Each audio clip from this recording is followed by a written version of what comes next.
మా ఊరు వెంకటేశ్వర స్వామి గుడి చూసారా ఎప్పుడైనా? రండి చూద్దురు గాని. గుడికి ముందుగా వెళ్ళగానే ఎంతో అందంగా కనిపించే నందీశ్వరుడు, చక్కగా 2 కళ్ళు సరిపోవండి, అంత నిండుగా ఉంటుందన్నమాట నందీశ్వరుడి విగ్రహం. ఇంకా గుడి లోపలికి వెళ్ళగానే ముందుగా బుజ్జి గణపయ్యని దర్శనం చేసేసుకొని పక్కనే వెంకటేశ్వర స్వామిని కూడా దర్శనం చేసుకుంటాం అన్నమాట. ఇంకా మాఘమాసం 3వ శనివారం ఇంకా వెంకటేశ్వర స్వామి కళ్యాణ మహోత్సవాలు జరుగుతున్నాయి కదండి. ఎంత వైభవంగా అలంకరించారంటే 2 కళ్ళు సరిపోవన్నమాట. ఇంకా పక్కనే అమ్మవారు కూడా ఉంటారు.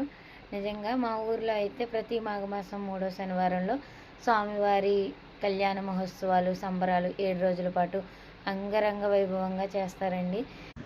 పిల్లలు పెద్దలు ఎంతో భక్తి శ్రద్ధలతో స్వామివారి కళ్యాణం అయితే చూసామండి. ఇంకా కళ్యాణం అయిపోయిన వెంటనే స్వామివారి అన్నప్రసాదం స్వీకరించి ఇంటికైతే వచ్చేసాము. మీరైతే వెళ్ళే ముందు వీడియోని లైక్ చేసి సబ్స్క్రైబ్ చేయండి.